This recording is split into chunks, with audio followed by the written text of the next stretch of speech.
शिरीष कर्णिकर का एक अंतरंग संस्मरण लता मंगेशकर के बारे में प्रकाशित हुआ था और इसे एक दुर्लभ इंटरव्यू बताया जाता है। लता मंगेशकर का एक लंबा इंटरव्यू था जिसमें उन्होंने लता मंगेशकर से उनकी संगीत यात्रा को लेकर बात की थी।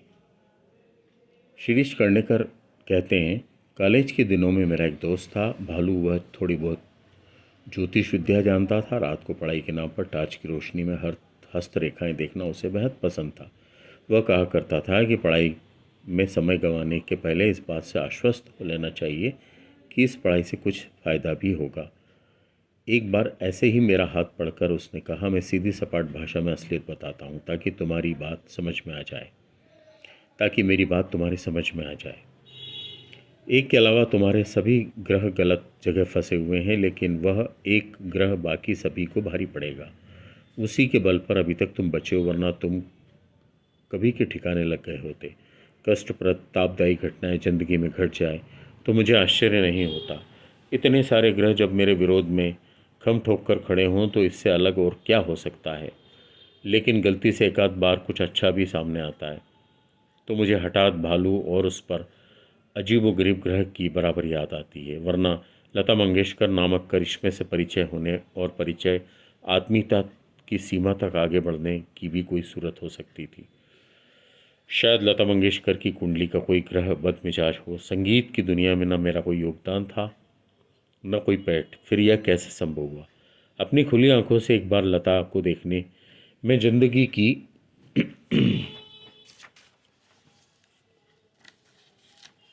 सार्थकता मानने वालों से किस मायने में मैं अलग हूँ। मेरे तीन उपास्य हैं, दिलीप कुमार, लता मंगेशकर और डॉन ब्रैडमैन। इनमें से दो मेरे परिचित हैं, उनसे मैं मिल भी चुका हूँ और वे मुझे जानते भी हैं। जिंदगी में इससे अधिक और क्या चाहिए, और वह भी एक शक्ति संपन्न ग्रह के बूते पर। मेरी एक मौसेरी बहन लता के पीछे इतनी पागल थी कि किसी तस्वीर में लता के पाँव दिख जाए तो पैरों के नाखूनों को घंटों ताकती रहती। 25-30 साल पहले की ये बातें हैं। बातचीत के दौरान किसी ने पूछा, लता ने अब तक कितने गीत गाए होंगे? किसी ने जवाब दिया, 5,000। लेकिन मेरी बहन ने उछलकर कहा, सिर्फ 5,000?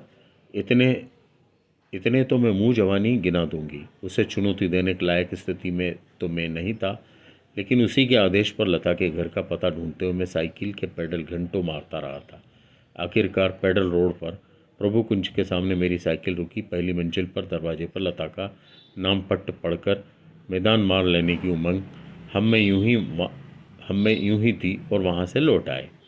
उस घर की कॉलबेल बजाने की दुर्दम्य इच्छा मुझे बरसों मन में दबाए रखनी पड़ी। एक ही शहर में केवल 3-4 बस स्टॉप की दूरी पर रहने के बावजूद जिंदगी में यह फासला तय कर पाने की उम्मीद तो मैंने लगभग छोड़ ही दी थी। लेकिन 2 साल बाद मेरे भाग्य ने करवट ली जब लता से मिलने का अवसर हाथ लगा।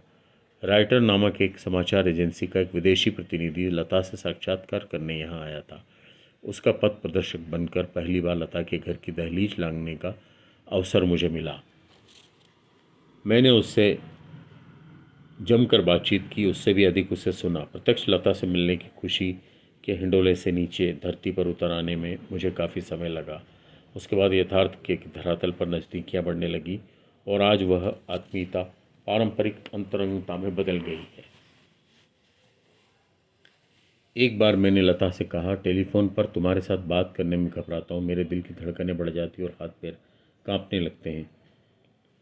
यह भी कोई बात हुई? लता कहने लगी। लता ने मुझे सही आंका था, क्योंकि यह बात मैं उसके रूबरू होकर हंसी मजाक में कह रहा था। लेकिन मैं उसे इतना भी नहीं कह सका कि यदि आदमी सामने हो तो उसके हाव देखकर आदमी का रोब रुतबा अपने आप कम हो जाता है। लेकिन टेलीफोन पर तो सिर्फ आवाज़ ही आवाज़ होती है। जिस आवाज़ ने ज़िंदगी में चरम आनंद के कई क्षण प्रदान किए, कई बार स्नेह और ममता प्रदान की, आँखों को आंसू दिए, वही देवी और अमर आवाज़ एक से एक बढ़कर सरस और मधुर गीत मेरे इर्द गिर्द मंडराने लगते हैं। मेरी जुबान खिंच जाती है। जिस आवाज़ ने लता को लता मंगेशकर बना दिया, वही अदृश्य रूप सुनने को मिले तो यकीन नहीं होता कानों पर। खरगोश सा नाजुक दिल इस बात के लिए धड़कने लगता है कि आप मुझे चाहे पागल कहें या कपटी, अपने इसी पागलपन की खप्त में मेरे भीतर का इंसान छुपा है, वरना तो सीमेंट के इस जंगल में हम लोग बेजान, संवेदनहीन स्लेब की तरह ही तो जी रहे हैं। एक बार संगीतकार कल्याण जी ने मुझसे कहा था कि लता जी मूड में हो तो बड़ी अच्छी नकल उतारती और किस्से सुनाती। दरअसल मैंने हर पल लता को मूड में ही देखा है।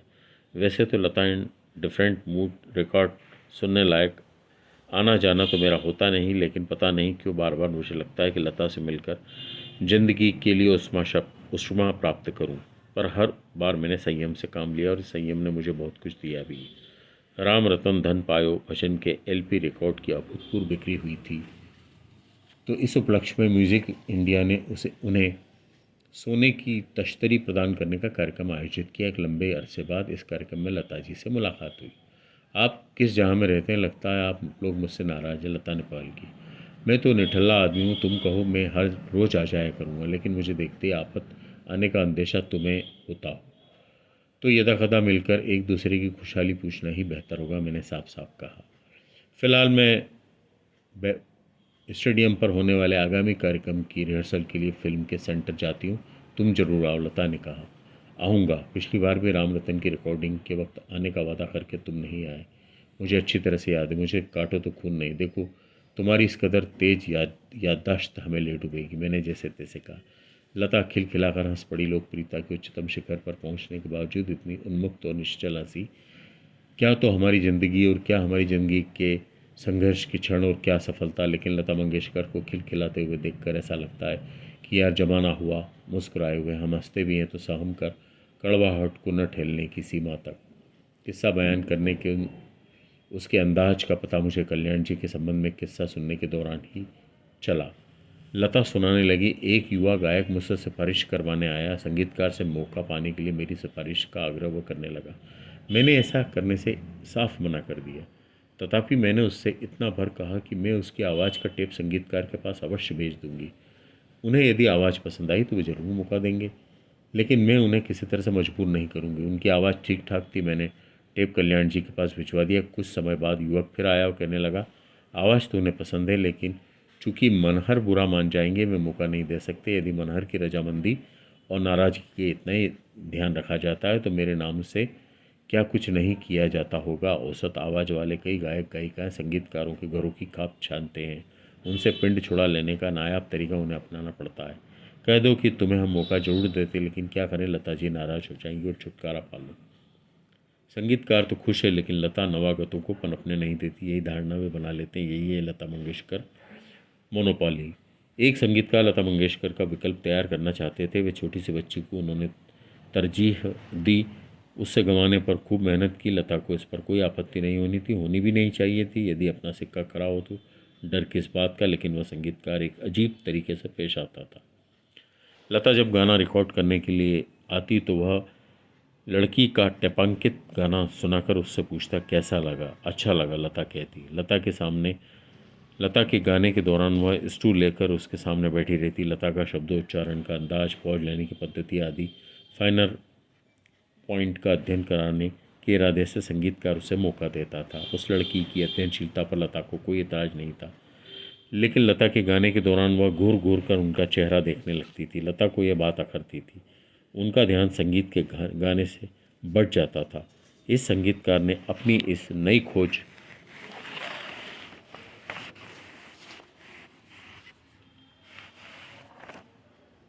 के बारे में एक अंग्रेजी पत्रिका को बताया कि 10 साल बाद यह लड़की यकीनन लता मंगेशकर का स्थान ग्रहण करेगी, लेकिन जानलेवा होड़ में वह टिक सकेगी। साक्षात्कार के दौरान उस संगीतकार से पूछा गया था तो संगीतकार ने बड़े ही आत्मविश्वास के साथ कहा, वह एक एक को पछाड़ देगी।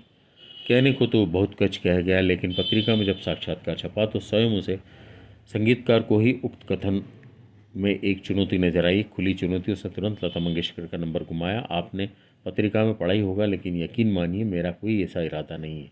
दरअसल मैंने ऐसा कहा ही नहीं कि वह 10 साल में आपका स्थान ले लेगी। अखबार वाले अनशन कुछ भी छाप देते हैं। ठीक है, कोई बात नहीं, लता ने उसका हौसला बढ़ाते हुए कहा। और यह आपने यदि ऐसा कुछ कहा है तो उसमें हर्जी क्या है? उसमें कुछ भी तो गलत नहीं है। मैं अमरता की संजीवनी लेकर तो आई नहीं हूँ। आज नहीं तो कल, 10 साल बाद कोई न कोई मेरा स्थान लेगा ही। पता नहीं 10 साल तक मैं रहूँगी या नहीं। लेकिन आपका भी तो कोई भरोसा नहीं। यह किस्सा सुनाकर लता उसी उन्मुक्त अंदाज में खिलखिलाई, फिर गंभीर होकर कहने लगी, मैं तुम्हें क्या बताऊं, मुझे और आशा को फिल्म इंडस्ट्री के कई लोगों ने धमकियां दी और हमें अपना आसन खाली करने की चुनौतियां दी। बांग्लादेश की रूना लेला भारत क्या आई, रूना लेला आई है, नई रोशनी लाई है कहते हुए लोगों ने उसे सिर आंखों पर बिठा लिया। इसी दौरान जाने माने ज्येष्ठ संगीतकार जयदेव से मेरी मुलाकात हुई। लगता था कि वे रूना से अत्यधिक प्रभावित हुए। रूना की तारीफ के पुल बांधते हुए जयदेव ने कहा, गजब का गाती है, दस दस दस हज़ार ऑडियंस के सामने बिना कागज के खुलेआम गाती है। मैं चुपचाप सुनती रही। मुझे आश्चर्य हो रहा था कि जयदेव जैसा ज्येष्ठ संगीतकार भी संगीत से बिल्कुल सरोकार न रखने वाले एक बाहरी दिखावे से इस कदर प्रभावित हो सकता है। रूना एक बढ़िया परफॉर्मेंस हो सकती है, उसकी याददाश्त भी तेज हो सकती है, शकीला बानो जैसी अदाओं के साथ गाकर लोगों को उल्लू बनाने का मादा भी उसमें हो सकता है। वह देखने में भी चटपटी है। और इन सब गुणों पर जयदेव ने मोहर लगा दी थी। दरअसल बात तो पार्श्व गायन के सिलसिले में चल रही थी और इस क्षेत्र में रूना के उपयुक्त गुणों का कोई मायने नहीं था। इसी रूना के बारे में लता ने एक किस्सा सुनाया। बम्बई में रूना की आवाज़ में पहले फिल्म गीत की रिकॉर्डिंग के समय लता को विशेष रूप से आमंत्रित किया गया था। लता का आशीर्वाद प्राप्त कर वह इस नए क्षेत्र में कदम रखना चाहती थी। यह किस्सा स्वयं लता के ही शब्दों में सुनिए।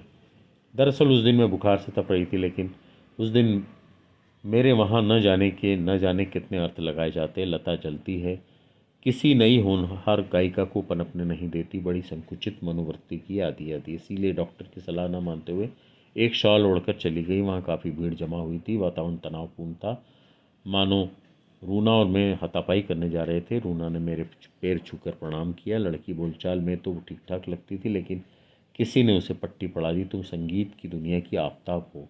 बस वह मुझसे एकाएक कटकर रहने लगी। एक बार बॉम्बे लैब में लता से मुलाकात हुई, बल्कि उससे मुलाकात करने के इरादे से ही मैं वहाँ गया था। हृदयनाथ, जो लता मंगेशकर के भाई थे, उनकी तबीयत ठीक नहीं होने के कारण रिकॉर्डिंग रद्द हो गई, इसलिए सुर सम्राज्ञी फुर्सत में ही बैठी थी। आज तो मैं हैरान रह गई हूँ, लता ने सहम कर कहा। अभी अभी एक कोरस रिकॉर्ड करने आई हूँ। कोरस की अन्य गायिकाओं ने बहुत तंग किया और धुन भी क्या खूब थी। मेहंदी हसन की गज़ल के 10 टुकड़े कर दो और 10 धुनें तैयार। ये सभी धुनें मेरे मुंह पर दे मारते। यह तो और भी ज़्यादा आफतज़दा है। आज गुरुवार का उपवास है, मेरा तो सिर चकराने लगा है। अभी परसों ही एक गाना मैंने गाया, पौम पौम पौम, ये ऐसे कुछ शब्द थे। यदि गाने के लिए मना कर दो तो उसके दो अर्थ निकलते हैं। पहला, आजकल लता आसमान के तारे तोड़ रही है, और दूसरा, लता ने मना कर दिया तो वह ज़रूर कोई आलतू फालतू संगीतकार होगा। इसीलिए तो जो सामने आए चुपचाप गाना पड़ता है। फिर भी लोगों की बातें सुनना ही पड़ती है। मेरे बारे में बेसिर पैर की बातें लिखी और छापी जाती है। फ्री प्रेस में पहले ही पृष्ठ पर बड़े बड़े हरफों में खबर छपी है कि मैं निर्माताओं से पेट्रोल के दाम भी लेती हूँ। हाफ वाली समझकर बल्लेबाज मुगालते में रहे और गेंद यार्कर हो तो क्या होगा। इस वक्त मेरी स्थिति ठीक वैसी ही थी। मेरे पास तो पेट्रोल की रसीदें भी हैं, मैं जब चाहे दिखा सकती हूँ। मुझे आश्चर्य तो इस बात से होता है कि इस तरह की बेबुनियाद बातें छापने की जरूरत करते कैसे हैं लोग, और हर तरफ छपी हुई चीज़ का खंडन भी कहाँ तक करें। क्या यही एक काम बचा है करने के लिए। मैं यानी बल्लेबाज अब काफ़ी संभल गया था। लता ने किसी से थोड़े से दूध की फरमाइश की। उसने बड़े अदब से आधा कप दूध पेश किया। कप की ओर देखते हुए लता ने कहा, यदि आप इस दूध की मात्रा थोड़ी और बढ़ा देंगे तो मैं इसे पी सकूंगी। वह आदमी शर्म के मारे पानी पानी हो गया, दूध लाने दौड़ पड़ा। मैंने एक बार लता से कहा कि मेरे दिमाग में कल्पना है। अपने समान धर्मी मित्रों को भी यह कल्पना काफ़ी पसंद आई। वातानुकूलित नाट्यगृह में तुम्हारे हिंदी गानों का कार्यक्रम करने की योजना है, यानी कि तुम्हारे चुनिंदा 40 गानों को पेश किया जाए और रिकॉर्ड किए गए हर गाने से पहले 2-4 सार्थक पंक्तियों की टिप्पणी हो। विजुअल इफेक्ट, लाइटिंग आदि कुछ भी नहीं। तानसेन का काम सिर्फ श्रवण भक्ति। क्या ये गीत पुराने होंगे, लता ने अत्यंत उत्सुकता से पूछा। इस उम्र में भी बेहद उत्साह और गजब की चुस्ती फुर्ती। बेशक वही गीत होंगे, मैंने भी उछलकर कहा। अब लोगों को अक्सर ये शिकायत रहती है कि उन्हें वो पुराने सुमधुर गीत सुनने का मौका ही नहीं मिलता। उनके लिए एक नायाब तोहफा होगा। लेकिन सहगल के गाने क्या आज के लोगों को भी पसंद होंगे? शायद नहीं, इसकी वजह कुछ भी हो। लेकिन यह हकीकत है कि अब युवा पीढ़ी को सहगल के गानों की अपील नहीं रही। मैंने खेद व्यक्त करते हुए कहा, यदि वे गाने मैं गाऊं तो क्या? मैं सहगल की कुछ चुनिंदा गीत गाना चाहती हूँ। भीमसेन जोशी के साथ भजनों का काम पूरा हो जाए तो मैं दिशा में आगे बढ़ूंगी। कुछ लोगों ने मुझे आगाह किया है कि इससे तो सगल के साथ मेरी आवाज़ की तुलना की जाएगी, लेकिन फिर भी मैं वो गीत गाऊंगी, जरूर गाऊंगी। अपने प्रिय गायक सहगल के प्रति यह मेरी श्रद्धांजलि होगी। मौका देखकर मैं लता से एकाध पुराने गाने की फरमाइश करते हुए पूछता, क्या तुम्हें याद है वह गाना? और लता गाना गुनगुनाने लगती। इससे मैं मेरी चालबाजी के बावजूद परम संतोष प्राप्त करने का एक बहाना होता है। लता के बारे में मुकेश ने एक बार कहा था कि लता को महान गायिका क्यों कहा जाता पता है? मुझ जैसे बेसुरे गायक के साथ भी वो बखूबी गा सकती है, इसलिए। लता का सुरीलापन, मुकेश की सादगी, साफगोई और विनम्रता आदि, इन दो पंक्तियों से ही कितनी रोशनी पड़ती है। खैर, लता 30-32 साल पुराना किस्सा सुनाने लगी। कलकत्ता में मेरा एक कार्यक्रम था। वहाँ भीड़ उमड़ रही थी। प्रारंभ में बिला वजह में आलाप लेती रही और सकुचा कर लता ने अपना हथेलियों में मुंह छुपा लिया। मैं तो देखता ही रह गया। हद दर्जे का विनय। दरअसल वहाँ बड़े गुलाम अली खां जैसे उस्ताद के होते हुए मुझे गाना सुनाना ही नहीं चाहिए था, लेकिन लोगों में भगदड़ मच गई। वे शोर करने लगे। संयोजकों ने भी आग्रह किया। अंततः खां साहब ने भी गाओ बेटी कहकर मुझे अनुमति दी। मेरे बाद खां साहब गाने लगे तो लोगों ने उन्हें बाकायदा हूट किया। वी वांट लता, लता को पेश करो की फरमाइशें होने लगी। मेरा गला सूखने लगा, हाथ पैर कांपने लगे। कुल मिलाकर मेरी हालत खस्ता हो गई, लेकिन खां साहब शांत संयत थे। उन्होंने मुझे बाहर बुलाया। मैं बाहर चली गई। तब उन्होंने अपना गायन शुरू किया। मेरी निगाहें झुकी झुकी सी रही। गर्दन ऊपर उठाकर देखने की हिम्मत नहीं कर सकी, इतने बड़े गवैये की इस कदर छिछलेदर। मैंने संयोजकों को आड़े हाथों लिया और कहा कि क्या आपने उन्हें अपमानित करने के लिए यहाँ बुलाया था? क्या आपको यहाँ ऑडियंस के बारे में कुछ पता नहीं था? फिल्मी गानों के शौकीनों की महफिल में आपने खान साहब को आमंत्रित करके उनकी बेइज्जती की नहीं तो और क्या किया है? उद्वेग में आकर मानो में रुआंसी हो गई। बाद में एक विंग में हम लोगों ने खान साहब के गाने का अलग कार्यक्रम आयोजित किया। आज भी कानों में वही महफिल बराबर गूंजती है। शास्त्रीय गायकों के सामने लता मंगेशकर हमेशा विनयवत रहती है। उनके सामने उनके हाथ अपने आप ही जुड़ जाते हैं। इस परम आदर भाव में भी लोगों को तरह तरह की बू आने लगती है। ऐसा ही एक किस्सा और मदन मोहन की चाचा जिंदाबाद फिल्म का युगल गीत। प्रीतम दरस दिखाओ, मैंने तत्परता से उन्हें याद दिलाया। तब उन्होंने गानों का अंबार लगाया। तो क्या हम उन गानों को याद भी नहीं रख सकते? जी हाँ, वही गीत। मन्ना डे के साथ मैंने वह गीत गाया है। पहले तय हुआ था खां साहब आमिर खां मेरे साथ गाएंगे। मुझे पता चला तो मैं हक्का बक्का रह गई।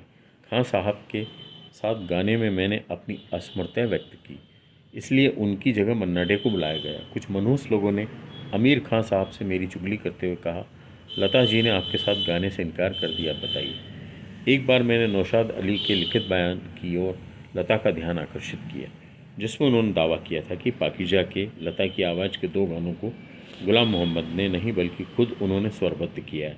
इस पर एक पल का भी विलंब किए बिना लता ने छूटते ही कहा, उनका यह दावा गलत है। गुलाम मोहम्मद साहब के निधन के बाद नौशाद साहब ने उस फिल्म का कुछ संगीत स्वरबद्ध किया था। विभिन्न कोठों पर चल रहे नृत्यों के अलावा अलग अलग दृश्यों के लिए भी भिन्न भिन्न तरन्नुम की तर्ज उन्होंने ही बनाई थी, लेकिन उनमें मेरी आवाज़ नहीं है। मेरे सभी गानों को गुलाम मोहम्मद ने ही संगीत से संवारा है। काफ़ी दिनों से मैं सुन रहा था कि आंधिया फिल्म में लता ने एक गाना 4 टुकड़ों में गाया है। हे कहीं पर शादी मानी और कहीं पर नाशादियाँ, यही है वह मशहूर गीत। लता के गाए इस गीत को स्वरबद्ध किया जयदेव ने, जो खां साहब के सहायक थे। मैंने इस बात का जिक्र लता से छेड़ा। लता हैरत से मुझे घूरने लगी। क्या क्या रिकॉर्ड पर जयदेव जी का नाम है? उस गाने के चारों भागों को अली अकबर खां साहब ने संगीत दिया है, मुझे अच्छी तरह से याद है। उन्होंने इस गाने का मुझसे कई बार रिहर्सल करवाया था। लता ने कहा, कहते हैं कि सहगल जी ने हिदायत दी थी कि मेरी शव यात्रा में जब दिल ही टूट गया गाना बजाया जाए। इस पर लता ने कहा था, मैंने भी सुना तो है, लेकिन किसके सामने उन्होंने ऐसा कहा? यदि वाकई उन्होंने कहा तो वे बाबुल मोरा की सिफारिश करते, न कि इस गाने की। इस प्रकार का कोई भी झूठ लता के सामने नहीं चल सकता। एक मशहूर अंग्रेजी पत्रिका की कवर स्टोरी के सिलसिले में लता से साक्षात्कार करने के लिए कुछ लोग आए थे। साहबों की भाषा में लिखने, पढ़ने, बोलने के आदी होने से खुद को बाकी देशवासियों से श्रेष्ठ समझने का भ्रम अंग्रेजी पत्रकार हमेशा पालते हैं। वे साक्षात्कारकर्ता भी इस छूत की बीमारी से नहीं बचे थे। वे ऐसा जतला रहे थे मानो फिर वो लता पर बहुत बड़ा एहसान कर रहे हैं। वे अपने साथ एक छायाकार को भी लाए थे। लता बताने लगी, उस छायाकार से चित्र खिंचवाने मुझे गौरवान्वित महसूस करना चाहिए। इस अंदाज में वो मेरे साथ पेश आने लगी। उनके साथ काठ की पुतली नुमा एक महिला भी थी। चित्र साक्षात्कार बातचीत के दौरान वह बुद्ध बनी बैठी रही, HMV के रिकॉर्ड पर फोनोग्राम के सामने बैठे कुत्ते के अंदाज में। एक बार मैंने लता से एक बड़ा ही बेहुदा सवाल किया, तुम भी कैसी अदनी सी जगह में रहती हो? बाद में सवाल का खोखलापन मैंने महसूस तो किया, लेकिन अब तीर निकल चुका था। मेरे पूछने का अंदाज कुछ ऐसा था मानो वह 10 बाय 12 के सीलन भरे अंधेरे कमरे में रहती हो। उसने सवालिया निशानों से मेरी ओर देखा। मैं तुरंत संभल गया। मेरा मतलब यह है कि परसों यूं ही तुम्हारी बिल्डिंग के अन्य लोगों के दरवाज़ों पर लगे नाम पटों पर मेरा ध्यान गया। कोई सिंधी है तो कोई मद्रासी। संगीत से दूर दूर तक उनका कोई रिश्ता नहीं है। मेरे कहने का मतलब यही था कि ऐसे बेसुरे लोगों के बीच तुम रहती हो। हमें लगता है कि मुंबई आने वाले हर व्यक्ति के लिए लता मंगेशकर का घर प्रेक्षणीय होना चाहिए। क्या तुम्हें ऐसा नहीं लगता? वरना हम जैसे जानकार लोगों को बताना पड़ता है, महालक्ष्मी मंदिर के सामने कोने पर प्रभु कुंज है, उसी की पहली मंजिल पर लता जी रहती हैं। समझे? छी, बताने में कोई मजा नहीं आता। हांगकांग में ब्रूस ली 65 कमरों वाली हवेली में रहता है, फिर तुम्हें 10-5 कमरों वाले बंगलों में क्यों नहीं रहना चाहिए? मेरे मासूम और सीधे सपाट सवाल को अत्यंत सहजता से उन्होंने लिया और फिर कहा, मुझे कभी भी ऐसा नहीं लगा। जहाँ हम हैं वही मकान मुझे ठीक लगता है। एकदम विषयांतर करते हुए मैंने लता से पूछा, क्या हिंदी फिल्मों में संगीत देने की इच्छा तुम्हारी कभी नहीं हुई? मेरे सवालों का रेंज भी लता की आवाज़ से थोड़ा कम थोड़े ही है। यह विचार मेरे दिमाग में कभी आया ही नहीं। 1 2 3 करते हुए हिंदी फिल्मों में संगीत देने की कल्पना ही मुझे नागवार गुजरती है।